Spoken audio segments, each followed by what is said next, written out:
Praising your child seems like the right thing to do. After all, what parent doesn't want to see their child happy, smiling, and full of self-confidence?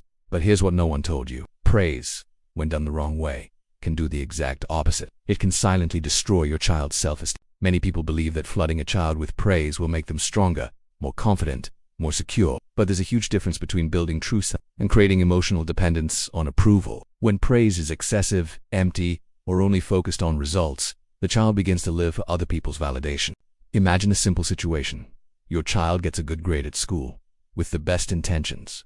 You say, "You're a genius. You're always the best. You never get anything wrong." Sounds harmless, right? But over time, this type of praise creates invisible pressure. The child starts to believe they must always be the best, never make mistakes, and always succeed. So what happens the first time they get a bad grade? Guilt, fear, shame, a deep sense of failure. Because in their mind, they have to live up to the image their parents built. They feel they must always make the family proud no matter what. The problem isn't praise itself. The problem is how, when, and with what intention it's given. Praise focused only on results creates an emotional bond with performance. The child learns that their value comes from achievements, that love and acceptance are conditioned on success. Now think with me. What happens when they fail, when they try, but don't succeed, when they give their best, but the outcome isn't perfect? Their world falls apart because praise became a transaction, not genuine recognition. Another hidden danger: exaggerated and vague praise can backfire. When a child constantly hears how amazing,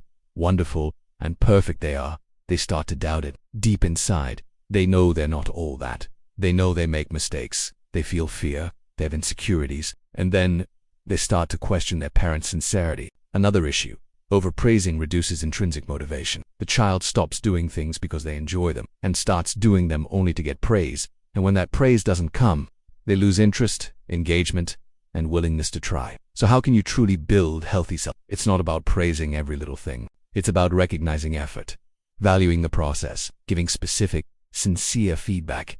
Instead of saying, "You're amazing, try. I noticed how much effort you put into this." Or, "I'm proud of how you kept trying, even when it got tough." And when they fail, when they make mistakes, the best kind of praise is emotional support. Show them that failure is part of the journey, that it's okay to get it wrong, that they don't have to be perfect to be loved.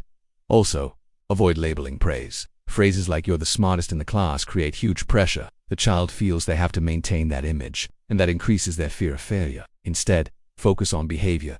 "You came up with a great idea for this project," or "I really liked how you solved that problem." And remember, too much praise can be just as harmful as too much criticism. Excessive, poorly delivered positive reinforcement can create the same level of anxiety as constant pressure. If you've noticed your child is only happy when they're being praised, if they seem anxious before showing you their work, or if they have an intense fear of failure, it's time to rethink how you're recognizing their efforts. Building genuine self-esteem means helping your child understand they have value, regardless of results, that they are loved, whether they get an A, win a trophy, or simply try their best. What truly matters is effort, persistence, and learning from mistakes. Your child doesn't need to be perfect. They need to feel confident enough to try, even knowing they might fail. So next time you're about to give praise, choose your words carefully, because, without realizing it, the way you praise today could be shaping or breaking the self-confidence your child will carry for life. If this content touched you in any way, leave your like, write in the comments what you felt, and share it with someone who needs to hear this today.